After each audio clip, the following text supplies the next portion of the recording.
Just going out to feeder site. The 2-gallon containers are there for a site that's already been fed. Any that need topping up need a second feed. And yet again, it's raining.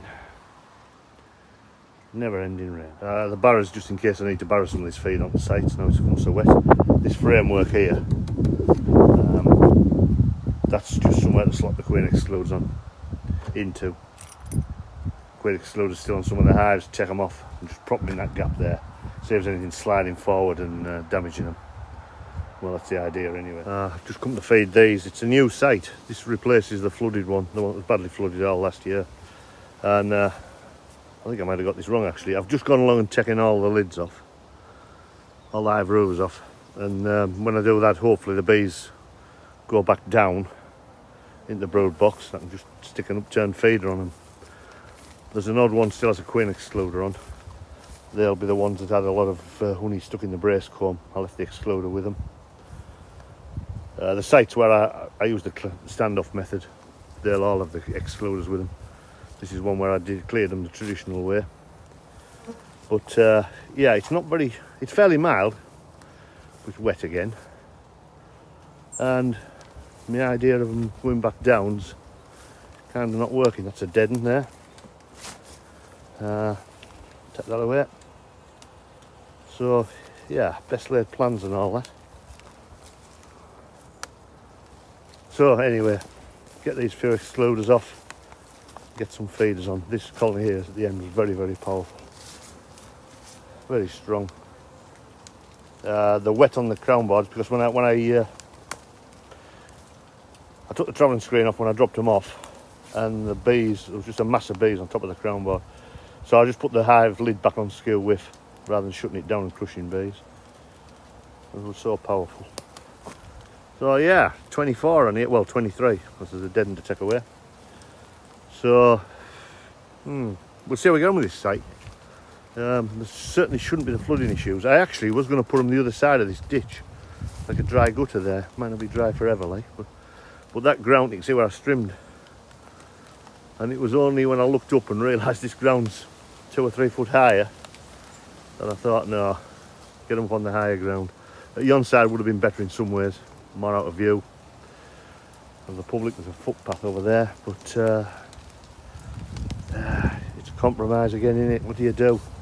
I even got half of the hives tipped off at that side before I changed my mind. Stuck them back on the trailer and came and put them all at this side. Right or wrong? I think this field will be for silage. There's a wet spot there. I've just kept this side of that. So anyway, they'll be all right here over winter. I'll have another word with the farmer, and if he wants me to move them somewhere else, I can. But at least they should be dry over the winter. I don't want the carrion I had last year. Right, we'll get them fed. I also have some chocks with me.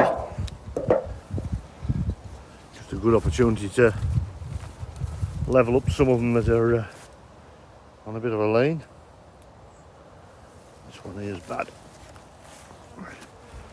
Yeah, it's a bit better. The rest don't look to be too bad.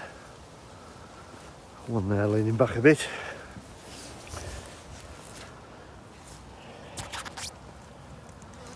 Just a bit of wood either side, just level it up. They all look alright.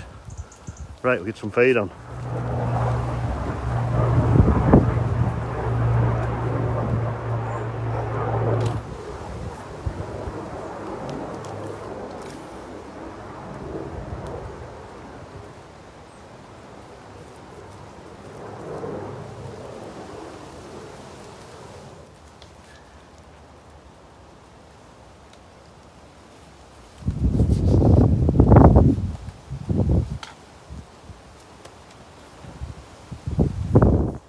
Job I enjoy this. Basically, the real hard toil of the season's behind us, and this is just a relaxed sort of going on, really. I mean, yeah, I want to be done, but good job, sound done. Doesn't take long feeding them. There is actually 20. There was 23 here, dead, and there's 22. I got intimated there was 24, but that often happens. So I've picked the dead one up off there. Was there? That's on the truck. I'm now going to go onto a couple of sites that I've already had a feed, and I'm just going to use those 2-gallon containers to give any of them that need it a second feed. 28 here. So as I say, I take all the lids off, lift the queen excluders off, and then start feeding them. The reason I don't do them one at a time is once they get the feed on them, they can get excited and start to fly. And there's not much happening yet. You've got about 20 minutes from that first feeder going on before they start hunting. One or two starting to fly here. And there's no food's coming in, they're hunting for it. And that can set up an awful lot of robbing. So as I say, everything ready. Start putting the feeders on. It takes me, I think I put 28 on in a quarter of an hour probably. Now all the feed's covered up. There's nothing dripping anywhere. Just try and avoid that robbing. Both the IBCs emptied, used up. 12th of October, I've been out putting feeders on this morning. The last of them, hence the beef suit and the wellies. And I'm just loading up my warming room with heather honey. I intend starting to extract the heather honey next Monday, the 14th. So any honey going to it will get at least a day and a half in the warming room, and then I'll start extracting and carry until it's finished. And then once that's done, it'll take me about a week, I would think. I can go and gather the last of the feeders back off the hives.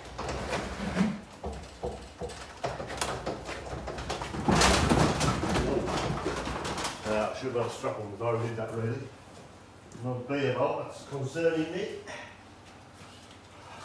I'll just put a strap around them. Save them rocking over, falling off the stack. Just stabilises the job. As I say, I should have had one before I came out of the shed there.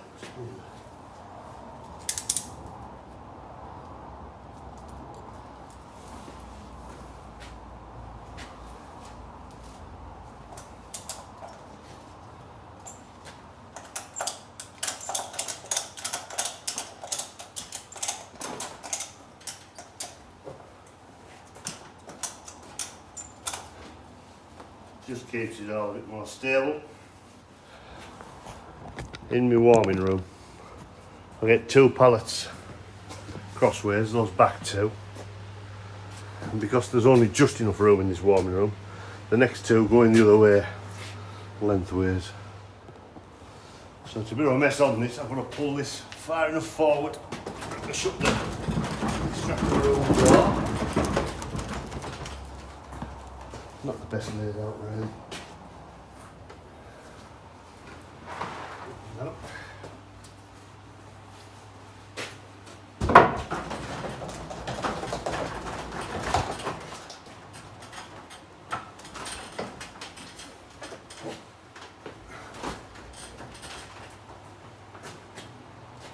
Tight.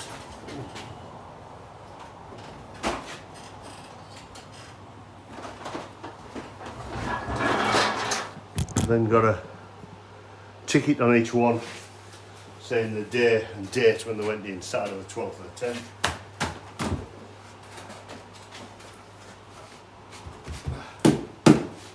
Would you believe it? All got a ticket on Saturday 12th of the 10th for when they go in. Obviously it doesn't matter for the first 4 because they're all gone in together, but after that it does. Just so I can, I'm using them in some sort of order. Make sure we're all getting enough time in there. Right. I made a fairly comprehensive video last year of extracting heather honey. I'll put a link to that in the description if you want to watch that, rather than cover it all again here.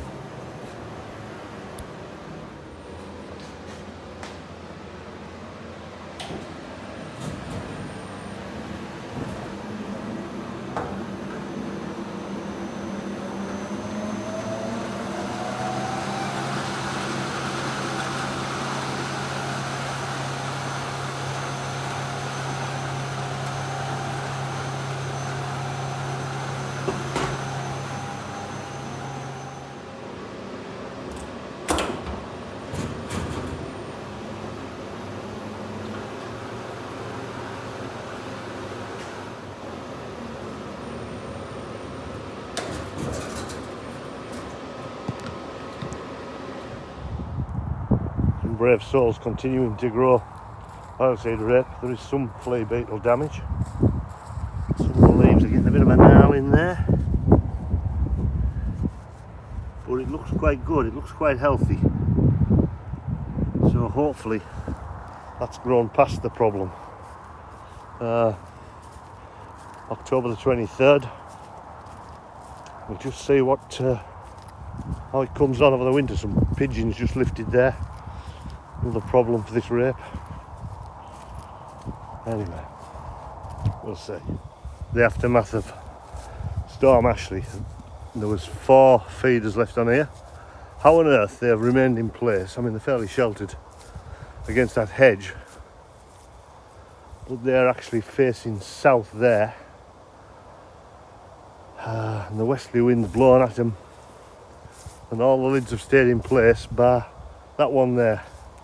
That's just flipped over in front of the hive.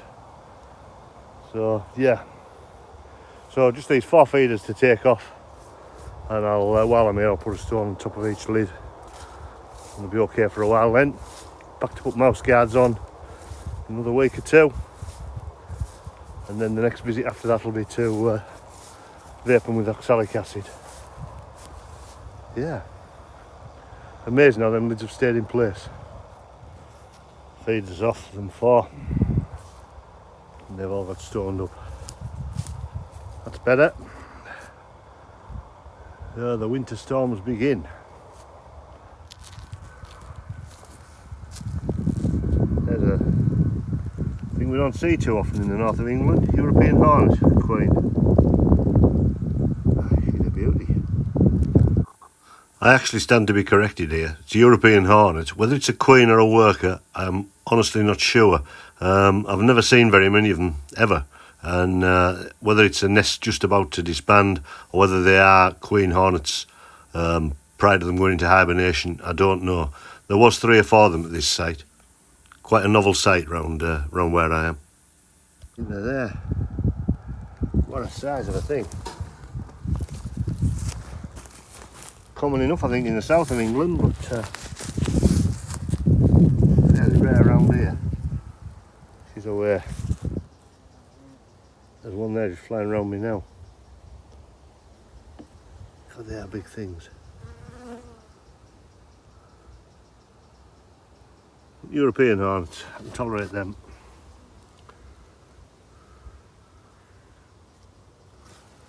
Not the Asian, we don't want the Asian. Right, well I'm going to take that feeder off. She's going to have to fly, I'm afraid. Yeah, she just falls off the feeder up the roof.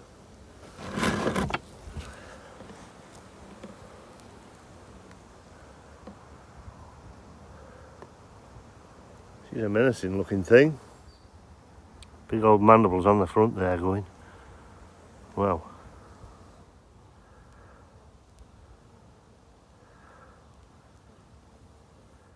European hornet.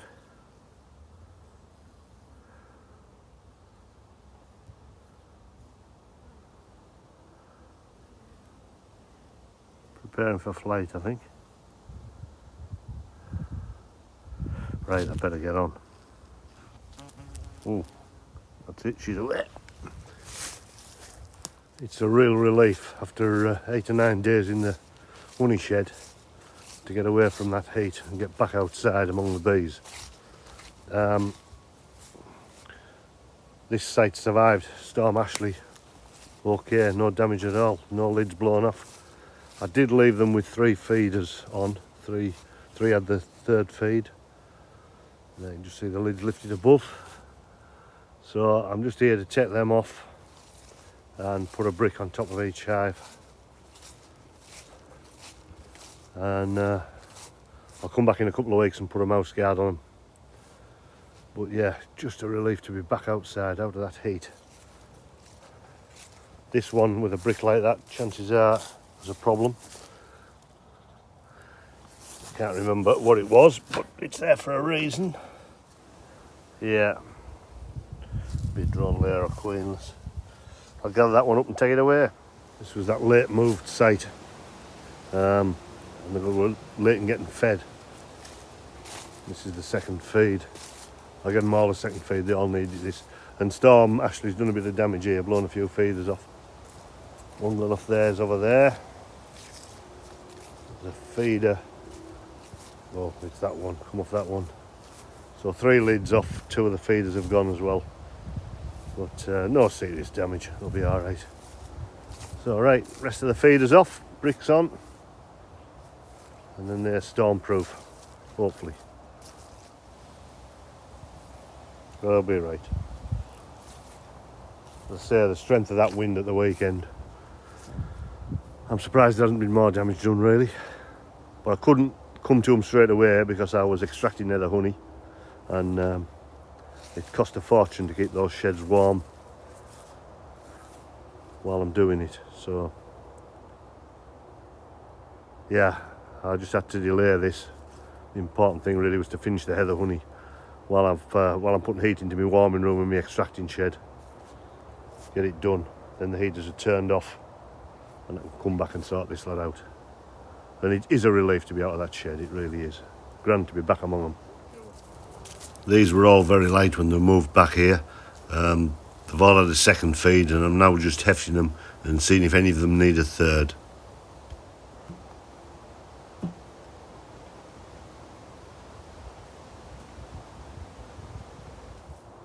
There's one here that hasn't taken any. It'll be queenless or a drone layer. Yeah, that one.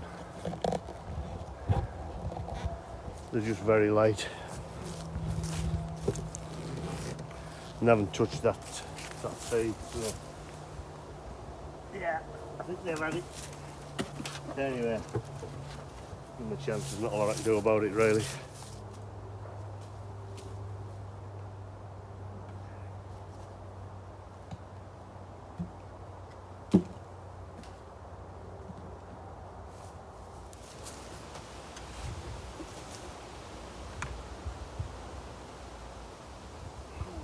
Heavy enough, I think. As long as there's enough to get them through till sort of Christmas, New Year, I'll start checking them for feeding them fondant from then on. So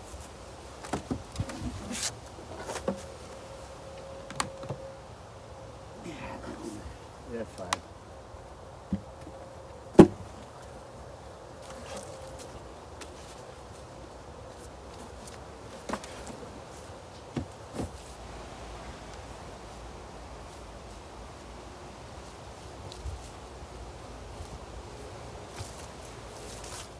Another 16 sorted. This site's a bit more exposed. Storm Ashley's done a bit of damage here. I mean, it's blown a couple of feeders off. That one there. That one there. But I never got this site trimmed actually. I should have done really, but anyway, grass will die back a bit over winter, I would think. So, there should be 4 feeders here, so there's 2 at this end still in place. Those end 2. Oh no, 3. Yeah, so there should be 5 feeders here. 2 have blown off there. 1 there, then 2, 2, 3. So at least I know all the feeders are here. They haven't blown away completely. Just have that bit of grass pulled out of there.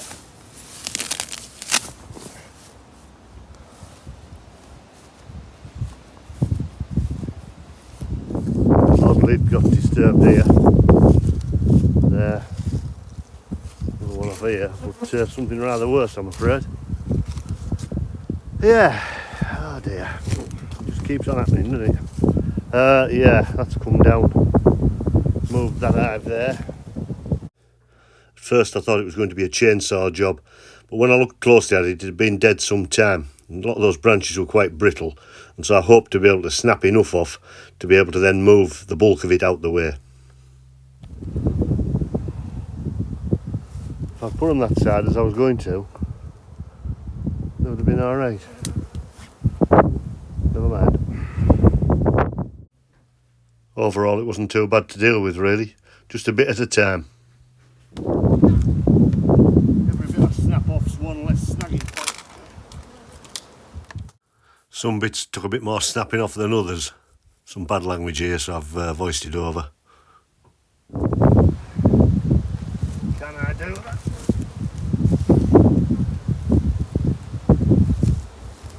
I need that leg off. That's going to cause it to drop. Lift that one.